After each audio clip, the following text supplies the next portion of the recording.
जय हिंद एवरीवन। हम लोग आज डील करने जा रहे हैं एनडीए 1 2024 का क्वेश्चंस, खास करके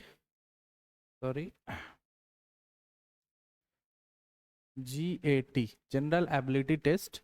इसमें हमने अभी सॉल्व करना है physics, chemistry and biology.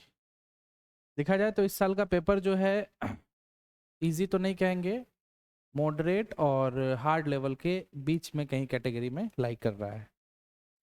Total physics से लगभग 21 क्वेश्चंस पूछे गए हैं, जिसमें 12 क्वेश्चन तो हम कहेंगे आपको मॉडरेट लेवल का था, बन जाना चाहिए, और 5 क्वेश्चंस ऐसे पूछे गए हैं जो आपको हार्ड लेवल के कैटेगरी में डाल सकते हैं, यानी कॉन्सेप्चुअल, बिना कॉन्सेप्ट के हिलने वाला नहीं था। ठीक है।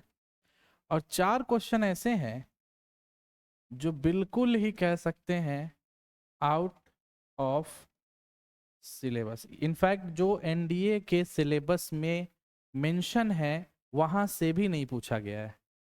जैसे जनरल रिलेटिविटी थ्योरी से एक क्वेश्चन है, एक क्वेश्चन आपको डायरेक्ट इंजीनियरिंग सर्विसेज एग्जाम और गेट का डायरेक्ट प्रीवियस ईयर क्वेश्चन उठा के 2 क्वेश्चन पूछा गया है। वो सब क्वेश्चन तो खैर बहुत ही दूर लेवल का है, फिर भी ऑन एन एवरेज आप लोगों को कम से कम 21 में अगर 15 क्वेश्चन भी आपने बना लिया है तो बहुत ही अच्छा स्कोर है फिजिक्स का। बात करें केमिस्ट्री में तो केमिस्ट्री में अप्रॉक्स आपको 13 to 15 क्वेश्चन पूछे गए हैं, और ये सब के सब जो हैं मेरे अकॉर्डिंग और आपके अकॉर्डिंग भी इजी लेवल पर है। बहुत ज़्यादा इसमें कुछ करना नहीं, एकदम बेसिक्स है। और बायो भी जो है आपको एकदम बेसिक्स के साथ खेला है, सिर्फ बेसिक्स। फिजिक्स में थोड़ा सा क्वेश्चन बाहर गया है, केमिस्ट्री में भी कह सकते हैं 1-2 क्वेश्चन आउट ऑफ सिलेबस है, यानी अगले सेशन से अगर हम लोग वापस से तैयारी करेंगे तो उन सब चीज़ों को भी इंक्लूड करना पड़ेगा, क्योंकि एनडीए अपना पैटर्न पूरी तरह से चेंज कर रहा है, डेट्स वाई। जीके वगैरह में भी खैर जीके का आएगा तब बात करते हैं। तो हमारा साइंस का पोर्शन है, हम शुरू करते हैं साइंस के पोर्शन को।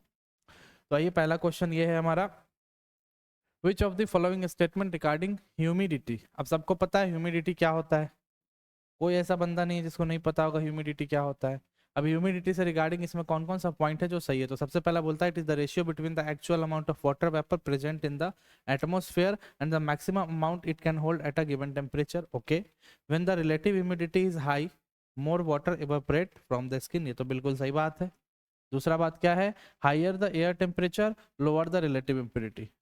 ये भी दोनों बातें बिल्कुल सही है। अब करेक्ट सिलेक्ट करना, इनकरेक्ट तो ध्यान रखना, यहाँ पर क्या पूछ रहा है, करेक्ट पूछ रहा है, तो 2 और 3 करेक्ट होगा, यानी ऑप्शन नंबर बी। अच्छा, दिख नहीं रहा है क्या? ओके, कलर चेंज कर लेते हैं, आगे चलते हैं। Next question physics. Next question है, ये आपका बायो का है। Leaves of most plant appear green because of chlorophyll present in it. Okay, ये बात तो सबको पता है।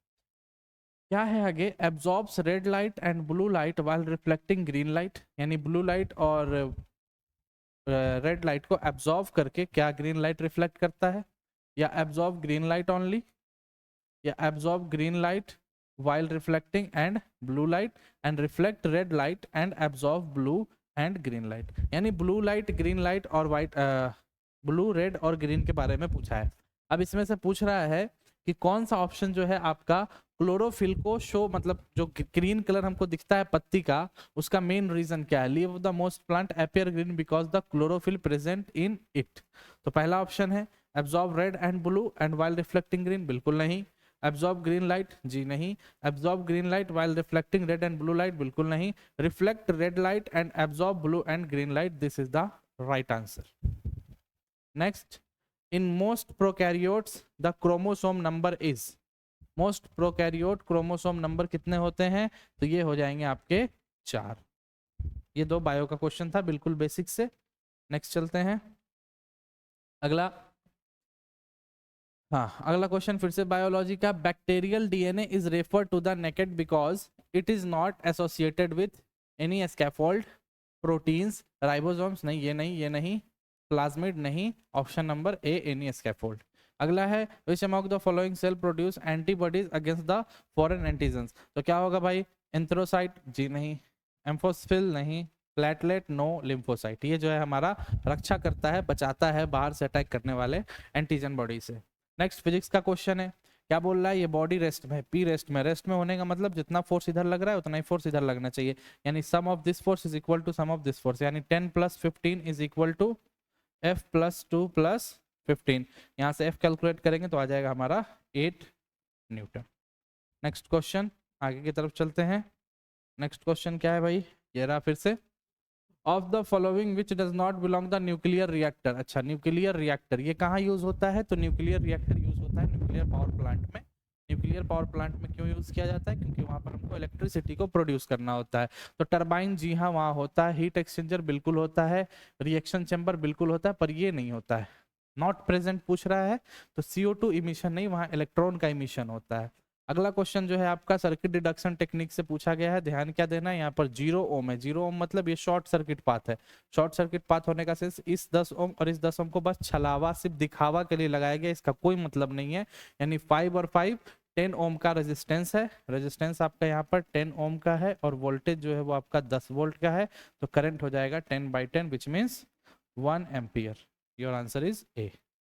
माइक्रोस्कोप में भी कंबाइंड ऑफ, माइक्रोस्कोप में क्या होता है, तो माइक्रोस्कोप में 2 कॉन्वेक्स लेंस लगे होते हैं, एक होता है आपका आईपीस और एक होता है जो आपका लेंस लगा होता है जहां से हमको काम करना होता है। नेक्स्ट है 1, ये आपको पता होगा 1/v + 1/u is equal to 1/f, ये मिरर फॉर्मूला होता है, और 1/v - 1/u is equal to 1/f ये आपका लेंस फॉर्मूला होता है। तो इसी में पूछ रहा है कि v और u के बीच में कैसा ग्राफ बनता है, तो पैराबोलिक नेचर का ग्राफ बनता है, पैराबोलिक, और आंसर हो जाएगा आपका ऑप्शन नंबर ए। नेक्स्ट क्वेश्चन की तरफ चलते हैं। ये जो क्वेश्चन है, ये क्वेश्चन, ये हमारा क्वेश्चन हम कह सकते हैं आउट ऑफ सिलेबस, ये आपका सिलेबस से बाहर का क्वेश्चन है। अगला क्वेश्चन का बात करें, हाँ, विच among the following statement regarding the phenomenon of the primary rainbow and formation of water droplet. ये भी आप समझिए कि आपको मेंशन नहीं था, ये तो 12th क्लास में पढ़ाया जाता है, थोड़ा सा इसको हार्ड लेवल के कैटेगरी में रख सकते हैं। तो रेनबो के फॉर्मेशन में 2 चीज होता है, सबसे पहला रिफ्रैक्शन होता है और दूसरा टोटल इंटरनल रिफ्लेक्शन। तो इट इन्वॉल्व रिफ्रैक्शन यस, और इंटरनल रिफ्लेक्शन जी हाँ, ये बात तो बिल्कुल सही है। इट इन्वॉल्व रिफ्रैक्शन ओनली नहीं, it forms as a inner bow yes, ये एकदम ये बो की तरह होता है, धनुष की तरह, और इट में इन्वॉल्व मोर देन इंटर्न नहीं। तो ऑप्शन नंबर 1 एंड 3 ऑप्शन में है क्या, ये रहा 1 एंड 3 आर करेक्ट। नेक्स्ट है which one of the following scientist mention that electron in an atom could revolve certain stable orbit without, यानी बहुत सारा हमारा वो बनता गया, एटॉमिक स्ट्रक्चर रदरफोर्ड आए वगैरह वगैरह, बहुत सारे साइंटिस्ट आते गए। तो लास्ट में जो आपके साइंटिस्ट आए थे जिनका नाम था नील्स बोर, उन्होंने बोला था कि इलेक्ट्रॉन उसी ऑर्बिट में घूमेगा जहां की एनर्जी और वेलोसिटी और जो भी चीज़ें वो वहां पर कांस्टेंट होंगी, फिक्स होंगी। तो यहाँ पर यही क्वेश्चन पूछ रहा है ऑर्बिट के बारे में, तो इसका आंसर हो जाएगा नील्स बोर। नेक्स्ट क्वेश्चन ये रहा, water gas is a mixture of, चलिए थोड़ा तेजी तेजी करते हैं। वाटर मिक्सचर क्या होता है भाई, कार्बन मोनोऑक्साइड और हाइड्रोजन का। ह्यूमन बॉडी का रेंज क्या होना चाहिए पीएच का, तो 7 to 7.8 होना चाहिए। Which among the following statement with reference to properties of water they specific abnormally high, बिल्कुल सही है। अच्छा इसको हटा देता हूँ, कंफ्यूजन हो जाएगा, oh shit. Latent heat of fusion water very low, ये सही आंसर है। एक second, this is our right answer, क्योंकि जो हमारा latent heat of fusion water का होता है वो हाई होता है, लो नहीं होता है। Which among the following compound sweet, sweet smell कहाँ से आता है, एस्टर के कंपाउंड से। एस्टर का यहाँ पे कितने कंपाउंड है, एक ही कंपाउंड है, इथाइल एसीटेट, परफ्यूम में यूज करते हैं, तो स्वीटनिंग स्मेल, फ्रूटी स्मेल होता है। NaCl क्रिस्टल लैटिस का बात कर रहा है, NaCl का कोऑर्डिनेशन नंबर क्या होता है, +6 और +6, अपने क्रिस्टल में +6 होते हैं, option number C. Which of the following present in the leaf, अच्छा खुजली वगैरह जो होता है नेटल लीफ में, वहां कौन सा होता है भाई, तो वहां पर होता है हमारा फॉर्मिक एसिड, फॉर्मिक एसिड यानी मिथेनोइक। अगला मिल्क ऑफ मैग्नीशिया से किसको जानते हैं, मैग्नीशियम हाइड्रोक्साइड को। सोप वाटर के साथ मिलकर क्या बनाता है, लियोट्रॉपिक लिक्विड क्रिस्टल का फॉर्मेशन करता है। बोरैक्स में क्या क्या होता है, तो बोरैक्स का होता है, बोरैक्स में सोडियम बोरॉन मैग्नीशियम नहीं होता है। सोडियम होता है, बोरॉन होता है, ऑक्सीजन होता है, हाइड्रोजन होता है। जी हाँ, ये है बोरैक्स का composition. Which of the following oxide has the highest melting point? तो सोडियम तो हमको पता ही है, सोडियम सॉफ्ट मेटल होता है, तो सोडियम होगा नहीं।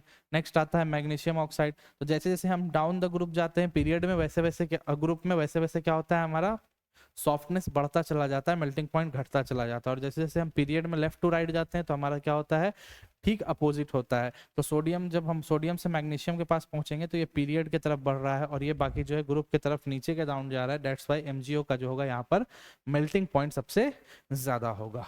तो ये सब क्वेश्चन में केमिस्ट्री का क्वेश्चन है, बहुत आसान आसान है। अब आते हैं यहाँ पर हम लोग आगे। विच of the following statement regarding नीप टाइट्स इज करेक्ट? ओके, ये क्वेश्चन आपका ओके, डीप फोकस अर्थक्वेक, ये दो क्वेश्चन जो है जीके का यहाँ आ गया है, इसको स्किप करेंगे हम लोग। ये भी 3 क्वेश्चन जीके के यहाँ आ गए। फिजिक्स का क्वेश्चन ये है हमारा। हाँ, अब इस क्वेश्चन का मैं बात कर रहा था। ये जो क्वेश्चन है ये आपका गेट और ईएससी इंजीनियरिंग सर्विसेज एग्जाम इस लेवल का ये क्वेश्चन है। आई थिंक 99 या मैं 100% ही कहूँ, 100% बच्चों से क्वेश्चन नहीं बना होगा, क्योंकि वहाँ एक टाइम का लिमिटेशन होता है और दूसरा ये जो चेन है ये आपका इनफाइनाइट तक जा रहा है। इतना बड़ा पैटर्न सॉल्व करने का एक अपना अलग सा टेक्निक होता है। खैर, अभी तो हम सॉल्व नहीं करेंगे। इसको सॉल्व करने का तरीका क्या होता है, ये जो पूरा है इसको एज अ इट इज सिर्फ हम आर एज्यूम कर लेते हैं। आर, यहाँ पर एक रेजिस्टेंस है, यहाँ पर दूसरा रेजिस्टेंस है, और इस पूरे के बदले में यहाँ पर आर लगा देते हैं और फिर उसको सॉल्व करके कैलकुलेट करते हैं। आखिर में आपका आंसर आएगा 2 + 2√5 ओम। पूरा सॉल्व वीडियो भी आएगा, video as soon as possible. अभी सिर्फ आंसर की बता रहे हैं। Next 92, an electric circuit V1 is equal to 1 volt, R is equal to 1000 ohm. The current of the resistance R is very close to 1 milliampere. Okay, and the voltage across A and B, VAB is 1 volt. Okay, यानी यहाँ पर भी voltage है 1 volt है, यहाँ की voltage भी 1 volt है, और इसमें लगभग लगभग 1 मिलीएम्पियर का करंट फ्लो कर रहा है। अब क्या कर रहे हैं, इस सर्किट को हम कन्वर्ट कर रहे हैं कुछ इस तरह से, 2 वोल्टेज सोर्स से, और वेयर वैल्यू V2 को जो है हम यहाँ पे 5 बोल दिए, ये तो हमारा पहले से ही 1 है। Then internal resistance of both battery, इसका भी इंटरनल रेजिस्टेंस 0.1, इसका भी 0.1। तो ये जो R होगा इससे कितना इलेक्ट्रिसिटी फ्लो होगा, ये हमारा क्वेश्चन है। ये भी आपका आउट ऑफ सिलेबस क्वेश्चन है, आउट ऑफ सिलेबस। ये भी मेंशन, मतलब बहुत टफ लेवल पे घुस गया है, मेंशन तो है और बहुत हाई लेवल में जा चुका है ये दोनों क्वेश्चन। तो इसका आंसर अगर आप सॉल्व करेंगे तो इसका आंसर आपका आएगा 1.2 मिली एम्पियर। नेक्स्ट क्वेश्चन की तरफ मूव करते हैं। अगला क्वेश्चन है हमारा, if the current through the electric machine running current 15 ampere. अच्छा, आई देखिए आपको दे दिया 15 एम्पियर, कितने देर के लिए फ्लो हो रहा है, तो 10 मिनट यानी 600 सेकंड। तो चार्ज पूछ रहा है, तो क्यू बराबर क्या होता है, आई टी का मतलब 15 छक 90, 9000 कूलम।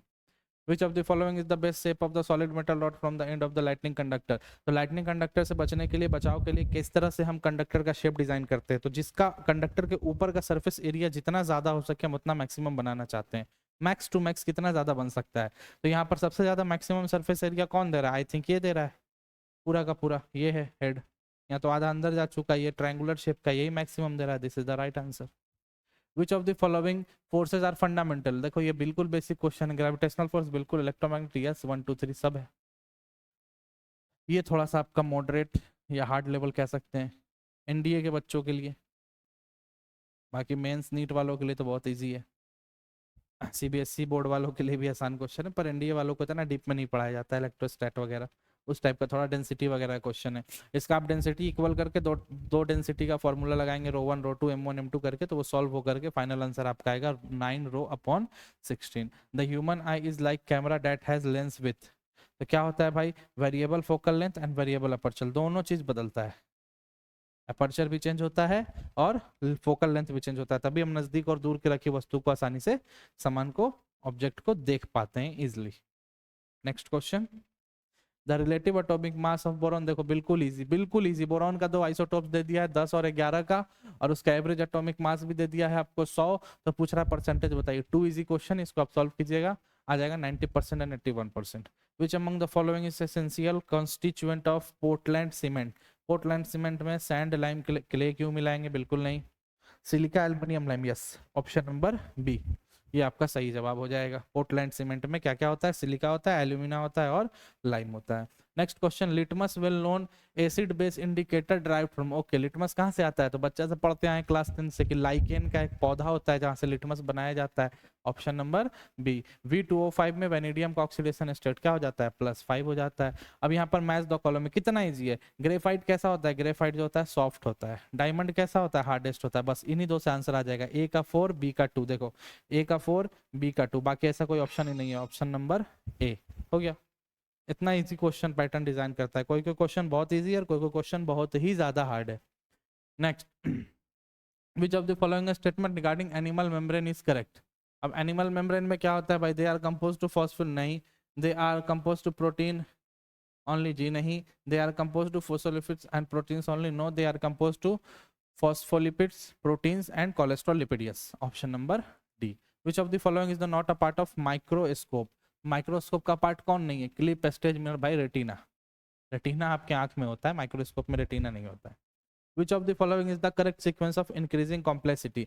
तो सबसे पहले क्या आया होगा भाई, प्रोटीन, बिल्कुल सही, सबसे पहले तो प्रोटीन है, प्रोटीन से क्या बनेगा, ऑर्गेनिज्म, फिर टिश्यू, नहीं, प्रोटीन से डायरेक्ट ऑर्गन बन गया, बिल्कुल नहीं, फिर ऑर्गेनिज्म, नहीं, प्रोटीन से पहले क्या बना होगा, टिश्यू, टिश्यू से क्या बना होगा, ऑर्गन, और ऑर्गन मिलकर क्या बनाए होंगे, ऑर्गेनिज्म, यानी answer number D. Next, consider the following cell type, monocyte, chondrocyte, basophils, lymphocyte, how many the above belong animal cell. अच्छा, बहुत सारे बच्चे यहाँ पर क्या किए होंगे, इसको छोड़ दिए होंगे, ये तुमको लगा होगा 1, 3 एंड 4, यानी टोटल तुमको 3 लग रहा होगा, पर सही जवाब क्या होगा, 4। ये भी, और ये भी जो है आपका कॉन्ड्रोसाइट, ये भी आपका एनिमल सेल का ही एक पार्ट होता है, याद रखना है इन बातों को। आगे चलते हैं। Next, in the human digestive system which among the following is the role of the pancreas, pancreas का क्या रोल है भाई, तो पढ़ते हैं आइए। Secretion of secretion of surfactant and the breakup the lipid droplet, storage the regulation, release the bile, bile तो रिलीज नहीं करेगा, ये तो इसका काम है ही नहीं। Secretion of lipase, amylase and protease, yes, option number C. Consider the following statement, DNA replicates take place when chromate, अच्छा इतना पढ़ना नहीं है, क्रोमेट ठीक है, इसका आंसर आप याद कर लीजिएगा 1 and 2 ओनली।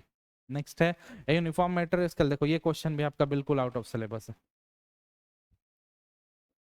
ये फिजिक्स।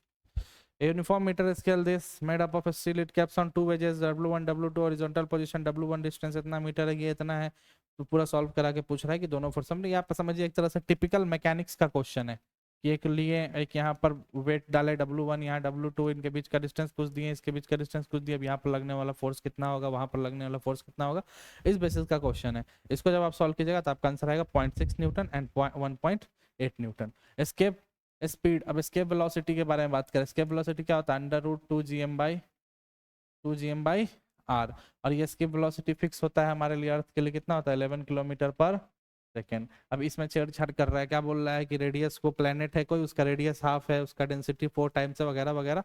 जब हम उसको सॉल्व करने जाएंगे तो सब कुछ कट कुट के आ जाएगा 1, यानी नो चेंज, आंसर हो जाएगा 11.2। Which of the following does not apply sound wave, अच्छा साउंड वेव तो बहुत इजी बात है भाई, they transport energy, yes, they need medium to travel, बिल्कुल, दे आर ट्रांसवर्स, नहीं, दे आर लॉन्गिट्यूडनल, वो ट्रांसवर्स नहीं होते हैं, लॉन्गिट्यूडनल होते हैं, इसका आंसर हो जाएगा C. A ball of 0.1 kg mass drop on a hard floor and height this 0.2 meter, if it was touch 0.1 second, then force applied on the floor while bouncing it, अच्छा कितने देर में ऊपर जाएगा, कितना फोर्स लगेगा, जब आप इसको सॉल्व कीजिएगा, नॉर्मल है, इक्वेशन ऑफ मोशन से सॉल्व हो जाएगा, आंसर आएगा आपका 1 न्यूटन, बहुत आसान क्वेश्चन है। नेक्स्ट, हाँ ये क्वेश्चन सब जो है थोड़ा कॉन्सेप्चुअल है, बॉब से रिलेटेड होगा, पेंडुलम से रिलेटेड, हाँ। Which one of the following statement regarding the pendulum is correct? Simple pendulum has a time period independent of amplitude. तो ये कब हो सकता है, तभी हो सकता है जब आपका बॉब जो हो, यानी जो आपका गोला है जो पेंडुलम में से झूलते रहता है, उसका डिस्प्लेसमेंट से कोई डिपेंडेंसी ना हो, डिस्प्लेसमेंट पे वो डिपेंड ना करे, तभी ऐसा हो सकता है। तो क्या सवाल है भाई, पहला जवाब देखते हैं, only the small amplitude because the net force of on Bob is independent of displacement, yes, पहला ही हमको मिल गया, ऑप्शन नंबर।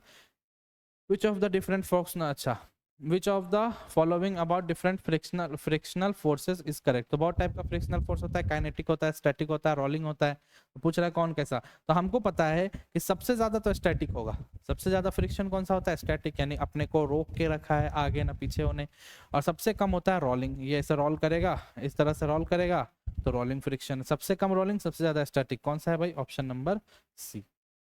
अगला ये आपका हार्ड लेवल का क्वेश्चन है, बहुत ही हार्ड लेवल का, बहुत ही अच्छे कॉन्सेप्ट पर बेस्ड है। मेटेलिक बॉब एक्स ये है, mass release to position A, एसएम इसको रिलीज करे, इट कोलाइड टू वाई, यहाँ से आके टकरा रहा है और ये एंगल बना रहा है 30 डिग्री का।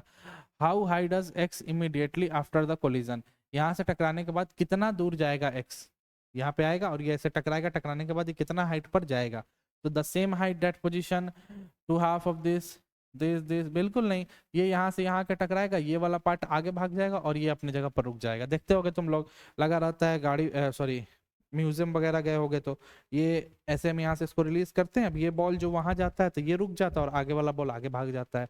तो बिल्कुल बेसिक्स क्वेश्चन पे था, बट कॉन्सेप्ट यूज करके इसका आंसर होगा ऑप्शन नंबर डी। नेक्स्ट है, consider the two statement given below, infrared wave are also called heat wave, बिल्कुल बिल्कुल इंफ्रारेड वेव जो है वो हीट वेव होता ही होता है। और water molecule readily absorb infrared, बिल्कुल वाटर मॉलिक्यूल भी जो है इंफ्रारेड वेव को अपने अंदर आसानी से क्या कर लेते हैं, ऑब्जॉर्व कर लेते हैं। और ये जो है स्टेटमेंट 2 स्टेटमेंट 1 का अच्छा एक्सप्लेनेशन भी है। तो आंसर क्या हो जाएगा, both the statement is individually true but statement 2 is not, नहीं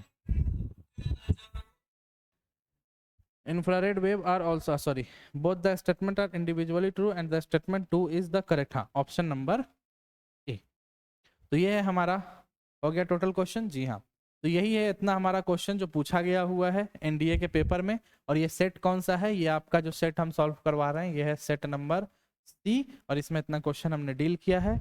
अब आप लोग आइंदा से आगे से अगर मान लेते हैं इस बार सिलेक्शन ना हो, बाकी हम तो चाहेंगे कि सबका सिलेक्शन हो जाए, अगर मान भी लेते हैं कि इस बार आपका सिलेक्शन नहीं होता है, क्योंकि एग्जाम जो है ज़रूरी नहीं है कि सबका हो ही जाए, कहीं मैथ्स में गड़बड़ हो गया होगा, कहीं कुछ में गड़बड़ हो सकता है, या हो सकता है ओवरऑल अच्छा भी रहा। तो आगे से जब प्रिपरेशन करना है तो इस बात को बिल्कुल दिमाग में रखना है कि एनडीए जो है अब अपना पैटर्न और क्वेश्चन का लेवल जो है वो इंक्रीज कर रहा है, बदल रहा है, चेंज कर रहा है। पहले क्वेश्चन बहुत इजी पूछा जा रहा था, अब क्वेश्चन का लेवल बहुत इजी को तो भूल ही गया है, मॉडरेट और हार्ड लेवल पे खेल रहा। हो सकता है कि आपका सितंबर का पेपर हो, वहां पर और टफ क्वेश्चन सेट किया जाए। सिलेक्शन जो है आपका मैथ में तो बहुत कम ही स्कोर होता है, बहुत मुश्किल से बच्चा कट ऑफ पार कर पाता है। कट ऑफ को करीब पहुंचाने में आपका जीएटी हेल्प करता है, जीएटी में साइंस पोर्शन भी काफी हेल्प करता है, क्योंकि बहुत सारे बच्चे साइंस बैकग्राउंड से होते हैं। तो कोशिश ये रखना है कि आपको बहुत ही हाई लेवल्स क्वेश्चंस को प्रैक्टिस करके जाना होगा। और हाई लेवल क्वेश्चन प्रैक्टिस करने के लिए आपको हाई लेवल कॉन्सेप्ट सीखने पड़ेंगे। अब आप जिस भी इंस्टीट्यूट में पढ़ रहे हैं वहाँ टीचरों से कांटेक्ट करेंगे और अपने लेवल को इम्प्रूव करेंगे, क्योंकि अभी तक जो लेवल चल रहा था वो लेवल अब फॉलो नहीं हो रहा है। ठीक है, तो all the very best next attempt के लिए, जो भी नेक्स्ट अटेम्प्ट देने वाले हैं या जिनका इस अटेम्प्ट में रह रहा है उन सबको, और जिनका हो गया है, जिनको लगता है कि उनका हो जाएगा, उनको वेरी वेरी कॉन्ग्रेचुलेशंस। बाकी नेक्स्ट वीडियो में मिलते हैं फुल एक्सप्लेनेशन के साथ, इसका पूरा एक्सप्लेन्ड वीडियो हम लेकर के आएंगे as soon as possible. Okay, जय हिंद, थैंक यू।